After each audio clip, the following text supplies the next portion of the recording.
Good evening. It's 10 o'clock. Thanks so much for joining us. I'm Anne-Marie Tiernan in for Scott Swan tonight. And it's heavy rain in downtown Indianapolis, so perhaps it's raining where you are. Sean Ash is going to join us in just a few minutes and tell us what he sees on radar, not only for tonight and in the morning, but as we head into the weekend, because it's Wednesday and we're marching closer and closer to Saturday and Sunday. We do have some new news out of Texas tonight after there was a school shooting there today. One of our sister stations has been talking with some family members, and some students are very emotional about what happened there, and we want to bring you the very latest now.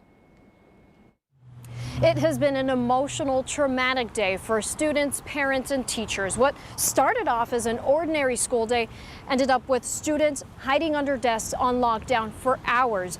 We know a fight broke out inside of a classroom, and that's when a shooting happened. 4 people were hurt. We know 2 were teenagers and 2 were adults.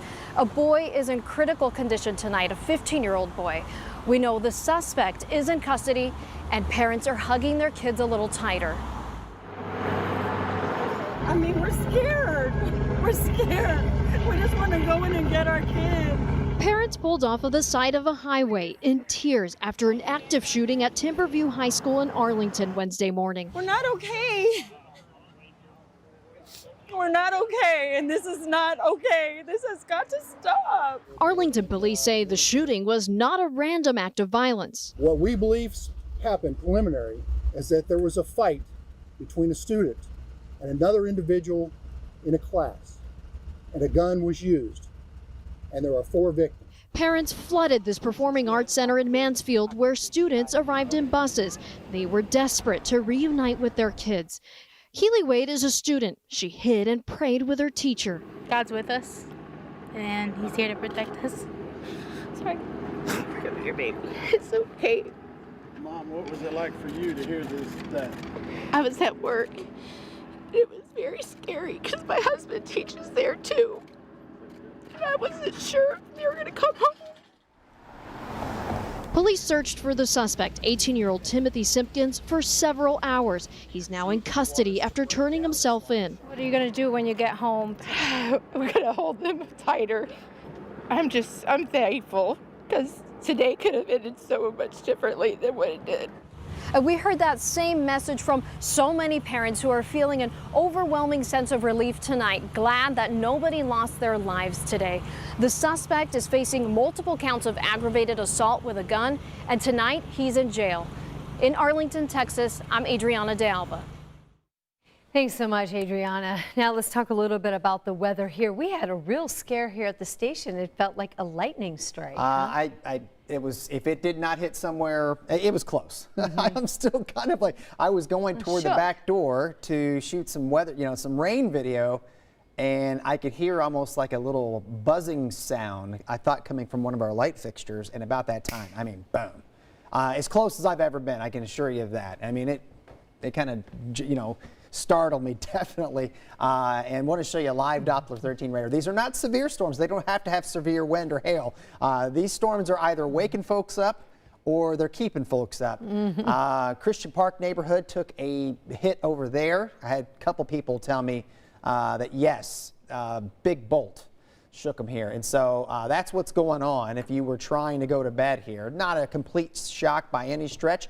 We're going to be in this zone of downpours and thunderstorms over the next 24 hours here. Not everyone's seeing it, Anne-Marie. You can see on live Doppler 13 radar, there's some big gaps where there's nothing going on at all. The metro area happens to be in the axis.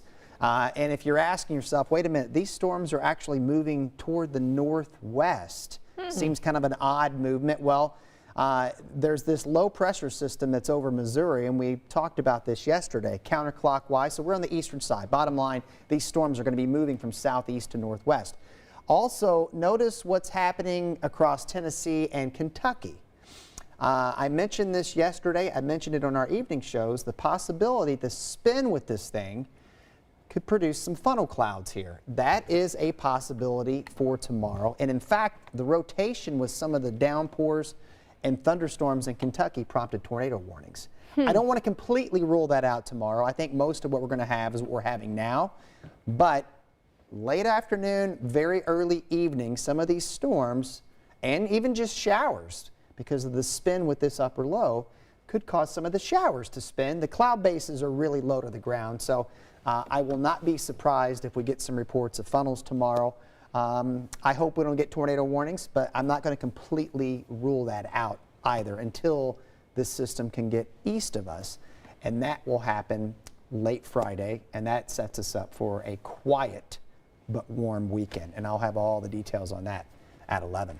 All right, so I'm looking at, some of the Yeah. notes from our viewers. Darnell Booker says it's storming up here in Broad Ripple, and Renee Larson saying that, the sounds woke her up, the storms woke her bet it up. did. Yeah, and Catherine Alley says we just had the largest lightning and loudest crack of thunder, sounded like a bomb. That was I'm here, telling like you. our lights flickered and they sparked, they kind of, Yeah.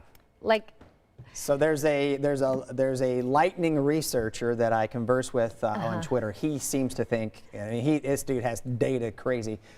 He seems to think that our tower outside got hit. probably got hit based on the data he's looking at. So Oh. that would make sense on what we heard in the building and what I saw outside. My goodness, Why man. it got our attention Yeah, tonight. yeah. You don't want to mess with lightning. I've been doing this for many years. That is the one thing that I don't like it. Yeah. No, Not I at do all. not like lightning. All right, well, let's move on to some Yeah, other topics, yeah, because quieter we're stuff counting here. down to Halloween. I was out at the zoo tonight. Zubu kicked off tonight, Mm-hmm. and it was until 7 o'clock tonight. It's 9 o'clock later, on the weekends. Yeah, But, there were some families that got out there a little bit before the rain came in, Mm-hmm. and it's really kind of neat. I don't think I've been out there for a long time to see all the different setups that Yeah, they have yeah. around where The you little can take stations. family Yes, photos yes, and yes. just pumpkins everywhere. And they say that even the rides are bewitched.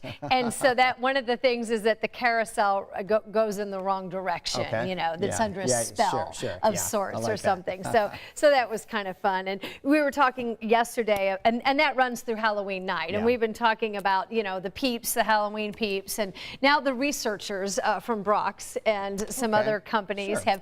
have looked at what is the most popular Halloween candy. Okay, so this new study that came out with the favorite candy in every state. So the favorite candy in Indiana is guess. I guess Snickers. I was wrong. If it was me, I'm going either Kit Kat or Reese's. Yeah, Reese's. Okay. Yeah, that's Reese's All right. is a really good guess. But in the state of Indiana, the favorite Halloween candy is Starburst. The HalloweenStore.com says it used 14 years of sales data to come up with the ranking. And Hot Tamales did really well here in Indiana, and Jolly Ranchers coming in a second and third for Hoosiers. And then across the country, really the #1 sweet treat is Reese's. So you were on that one. Hot tamales? Yeah, candy corn coming in 10th. I would rather have candy corn than hot tamales. Oh, I love hot tamales. Really? I don't know why. Okay. but All I right. do. No, I'm not. I don't hate on the Starburst, but I'm more chocolate versus Yeah, the sugar. Yeah, really, yeah. my kids, I think probably I think they'd be fine with Skittles or Starburst. Yeah. But that's why I'm like, hey, if you got the pile of Reese's, just slide it over here. Let me know. And if you have candy corn, just mix it up with some peanuts and you get I've heard, okay, I'm gonna have to just break down and give that a try this year. Yeah, you do, That's what because the everyone salt says. and the sweet kind of makes, okay. I think All right. you'll like candy corn Okay, better. But okay. candy corn came in 12th in the national poll. And the maker of candy corn, Brock's, came up with this map. And when you look at this, the orange shows where candy corn is the most popular. So it's very, very popular in Florida, very, very popular in Texas and Michigan and California. The white is where it's least popular. Like, Montana, Idaho, they're like, we don't really like candy corn at all. Here in Indiana, we're kind of a little bit in the middle. We're kind of mixed, we've got some yellow in there. So, we're not hating on it as much as other parts of the country, but we're just we're that blend. We're that Midwest, like middle ground, I guess. Yeah, I mean, look, I'm Reese's. I'll throw down some Snickers. I'll throw them down. Kit Kat, and you want to talk about a big weakness besides brownies? M&Ms, man. Oh, M&Ms. yeah. I'll do Peanut them M&Ms. both. And the Reese's Pieces. Yeah. Oh. Well, goodness we've got gracious. here, you know, Teresa says that candy corn and dry roasted peanuts really taste like a payday. Okay, that's what Angela was telling me Yes, too. yeah, Okay, you got to okay. do that. All right. Renee says, yep, I want all the chocolate. Strawberry, of course, that must be Starburst. Bridget says no hot tamales. But Kim says, I absolutely love hot tamales. I love to just take one of them and just kind of like suck on it for a little Yeah. bit. I don't know. Yes, no hot tamales. All right. So anyway, just a little bit of fun talking about candy, but Yeah. we do have some more serious topics coming up on 13 News tonight, and we hope that you tune in for that. Make sure that you're safe. You're going to be walking the dog or something tonight Yeah. before you go to bed. Well, definitely. attention Yeah, to pay the- attention because it's going to be one of these deals where, you know, we'll have gaps in the radar, but we're going to be in it again tomorrow. And like I said, we'll settle down. We are going to flirt with some record highs in the 7-day, so we'll have that at 11 o'clock tonight. That's right, and you're going to want to get a tee time out at Victory Field because they have set up this golf experience there.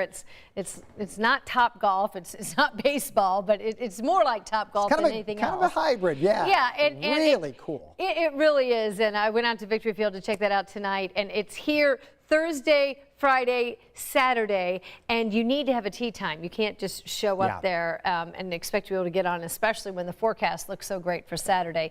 That's the hot ticket. So. Yeah, and I love the idea. I just, you know, you have this venue, hey, try to make some extra bucks. But it's Right. just, it seems like a really, really fun idea. Yeah, I was talking with one of the marketing directors there tonight. His name is Shane, and he said, you know, when we were looking at the possibility of having a canceled season and, you know, how do we use this venue? And they did some of the flicks at the Vic, you know, Flicks, some yep. of the movies Yep. and, you know, Bill Durham and things like Sure. that. But then, you know, it's like, okay, but what else can we do? And they came up with this golf thing, and it was so successful that instead of renting the clubs and the balls like they did before, they've invested in Yeah. them. They said, we just went ahead and bought I the clubs. think and- you'll probably see more of it, and like I said, it's a great idea. in my Yeah, opinion. yeah, and they had a good group of people that were out there tonight. Of course, before the rain, the Bob and Tom show with iHeartRadio had a fundraiser there tonight, Yeah. and they were raising money for Riley. And I was like, "Well, how much did you get?" And they said, "Well, the silent auction hasn't closed Okay. yet, so I haven't heard the report on that." But Oh, man, anyway, that's great. people out and about in downtown Indianapolis tonight. But again, be careful of the